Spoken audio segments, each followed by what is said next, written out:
Olá, pessoal. Vamos continuar com a nossa leitura do livro do pastor Luciano Subirá, Até que Nada Mais Importe. E hoje vamos iniciar o capítulo 9, cujo título é Voltando à Fonte.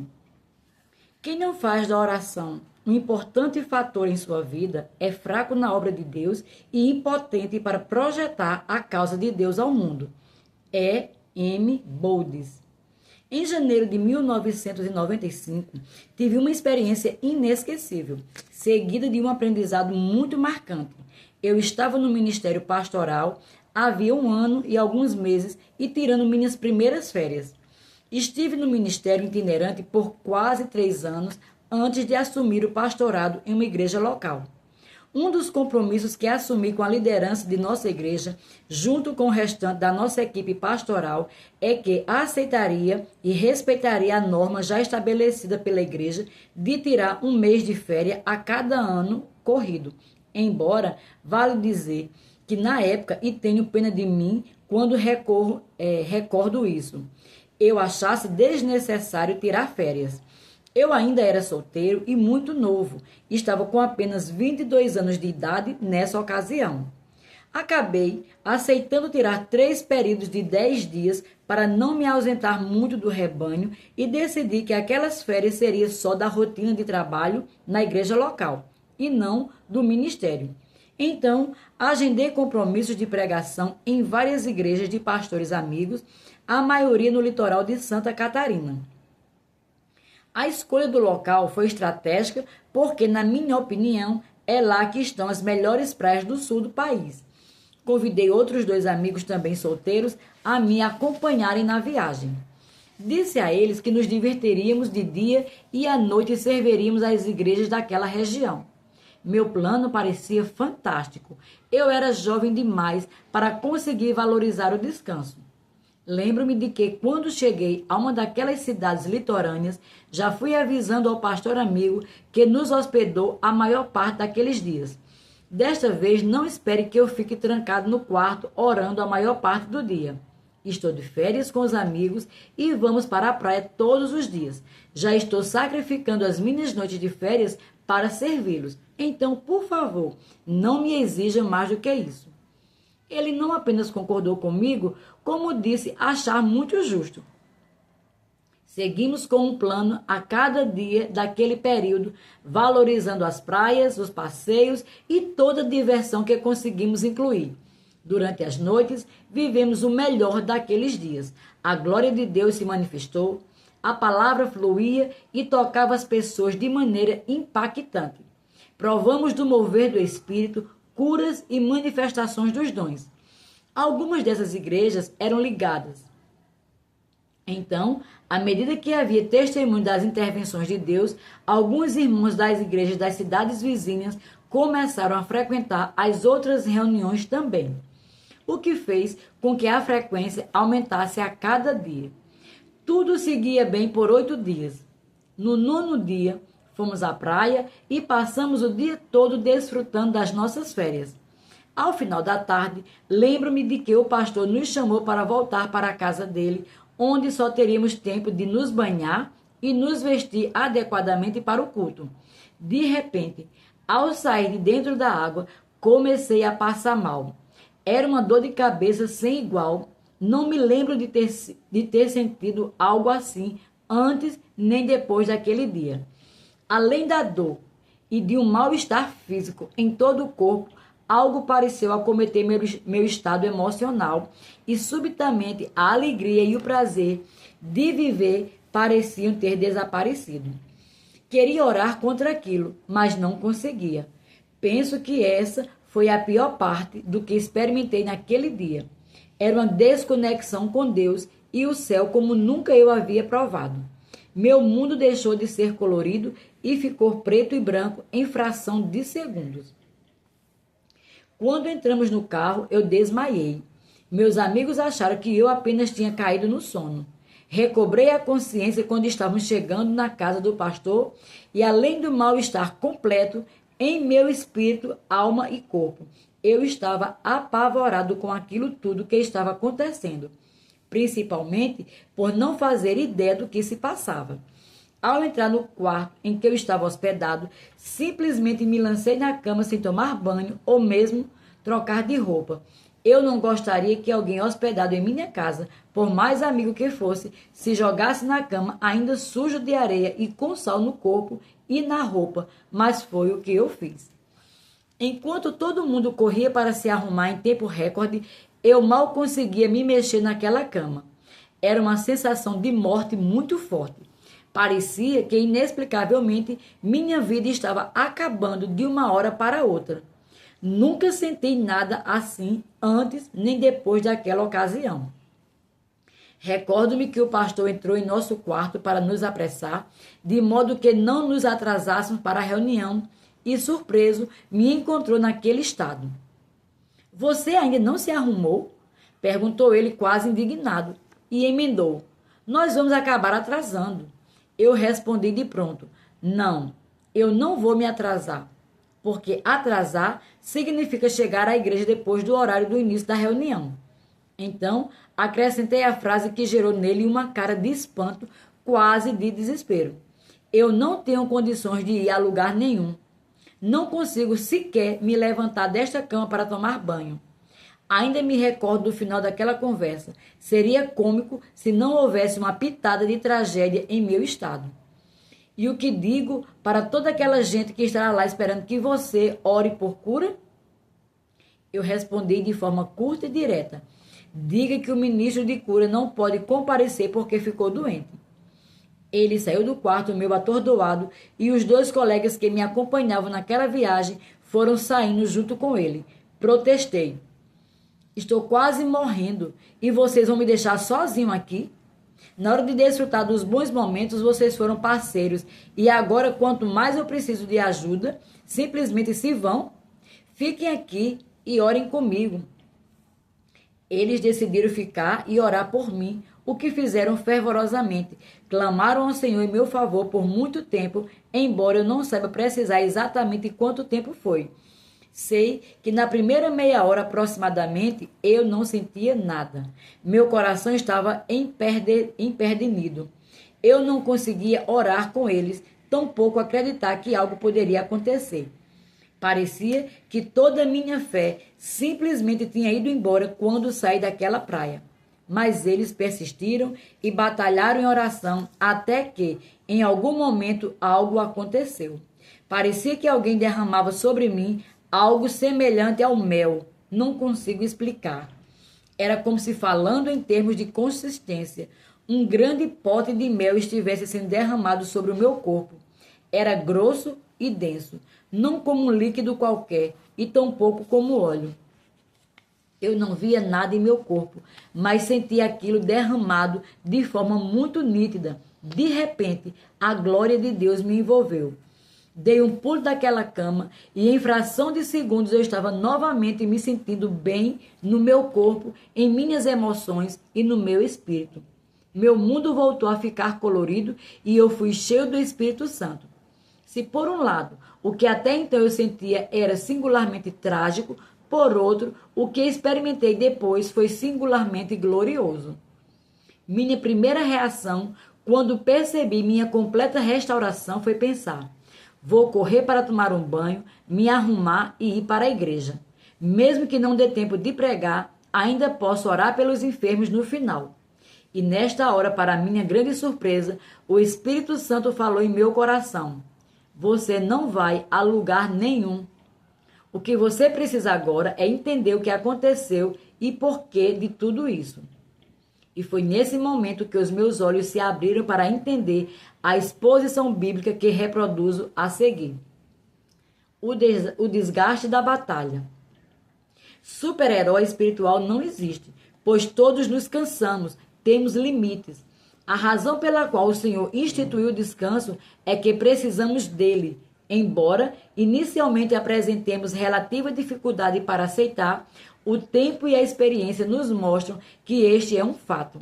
A cada um de nós sobrevirá aquele momento de desgaste, principalmente após as batalhas e ministrações a outras pessoas.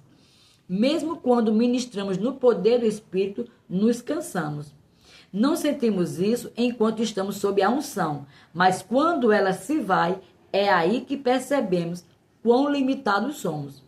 A Bíblia fala acerca de como Elias, depois de sair de um dos mais espetaculares cenários de avivamento, quando viu descer fogo do céu sobre o sacrifício e a nação cair de joelho gritando: só o Senhor é Deus, fugiu de Jezabel e escondeu-se numa caverna, pediu para si a morte.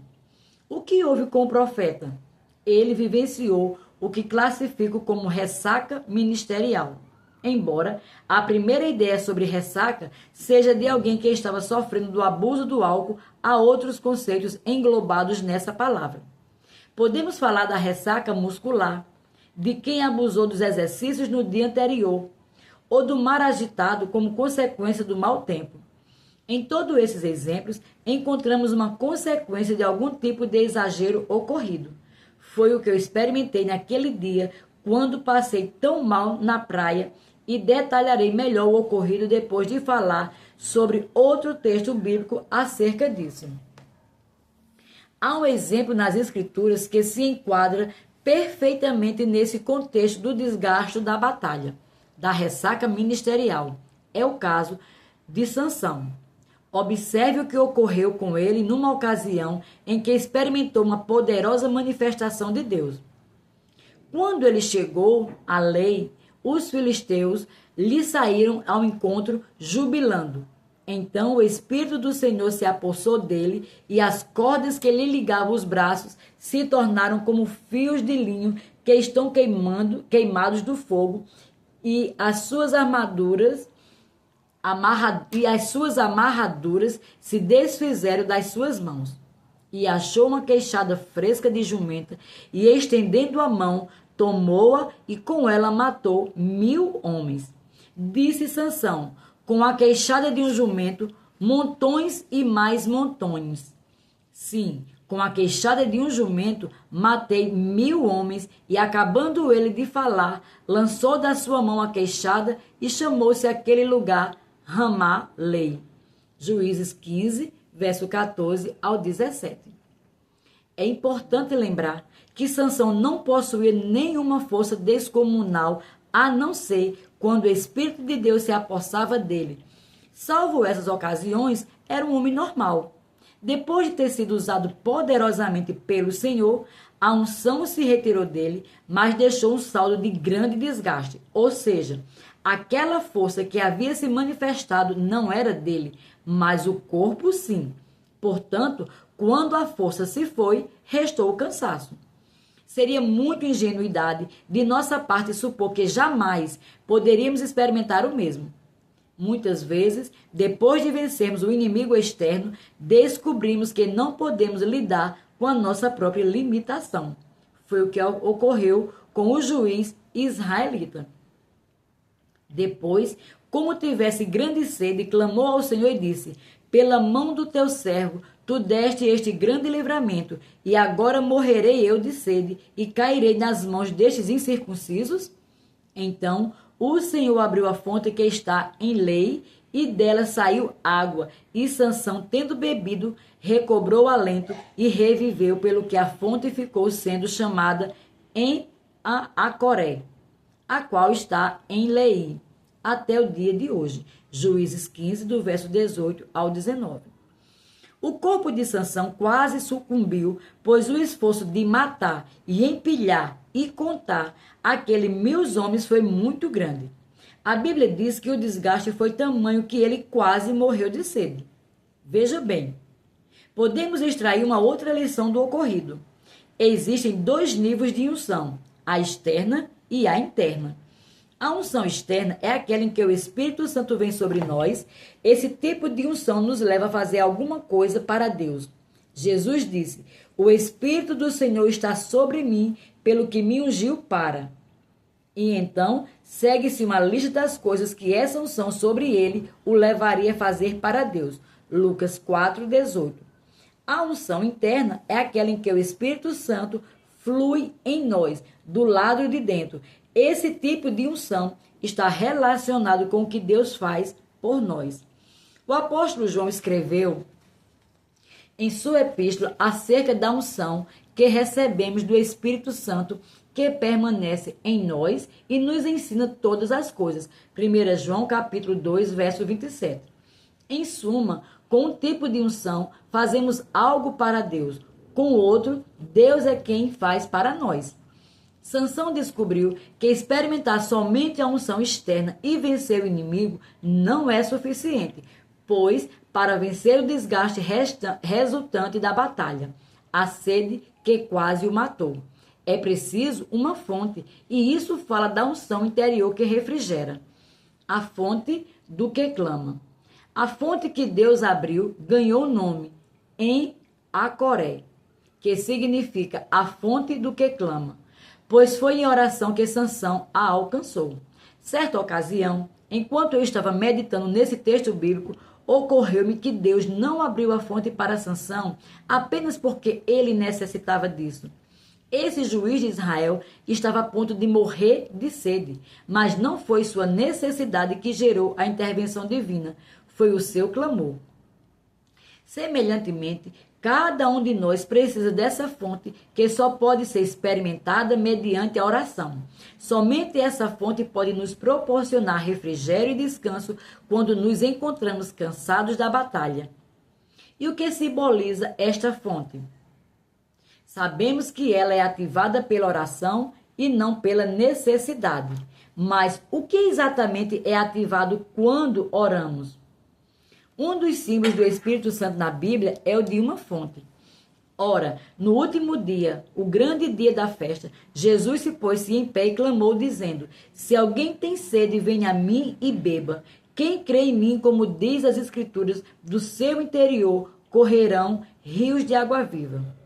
Ora, isto ele disse a respeito do Espírito que havia de receber os que nele crescem, pois o Espírito ainda não fora dado, porque Jesus ainda não tinha sido glorificado. João 7, do verso 37 ao 39. Somos convidados por Jesus a beber de uma fonte que sacia a nossa sede. Essa fonte é o bendito Espírito Santo. Observe o detalhe apresentado por Jesus. Essa fonte flui do nosso interior. Não é nada mais, nada menos que a unção interior. Deus abriu aquela fonte em Leí porque Sansão orou, e abrirá em nossa vida quando orarmos. E digo mais, Jesus falou sobre um saciar da sede bebendo de um rio que jorra do íntimo de cada um de nós. A Bíblia diz que a água flui do nosso interior. E eu pergunto, por onde jorra? Por nossos lábios quando oramos. O que entendi naquele dia em que havia passado tão mal naquela praia foi que negligenciei a fonte. Passei 8 dias pregando, orando com as pessoas, movendo-me nos dons do Espírito, e nesse tempo a unção externa fluiu livremente. Experimentei a semelhança de Sansão, o poder divino fluindo de mim contra um inimigo espiritual. Pessoas foram salvas, libertas e curadas. Lares foram restaurados. Corações foram despertados e fortalecidos no Senhor. Porém, enquanto eu lutava com forças que não eram minhas, só havia o meio de prevenir o grande desgaste que senti depois, bebendo da fonte. Mas minha tentativa de conciliar férias com direito a aproveitar bem o dia inteiro, com as ministrações, me manteve distante da oração. Oração não é algo opcional, é uma questão de sobrevivência. Então, por que a maioria de nós não parece levar a sério a vida de oração? Apenas saber que orar é importante, necessário, fundamental, não se resolverá o problema gerado por nossa omissão. Acredito que isso só tem um remédio: a paixão pelo Senhor. A fascinação por sua presença, a realização que encontramos somente nos encontros com Ele deveria ser o nosso combustível para correr à fonte todos os dias. Não estou falando de gastar menos tempo trabalhando para ver se conseguimos ter mais tempo para orar. A vida de oração, além de nos poupar do desgaste da batalha, aumentará a nossa produtividade. Estou falando de fazer mais para Deus em menos tempo que o normal, depois de garantir nosso tempo com Ele. George Miller, um homem de grandes realizações, declarou: um crente pode fazer mais em 4 horas depois de empregar em 1 hora que 5 sem orar. Ficamos por aqui e vamos continuar o capítulo 9 no outro vídeo.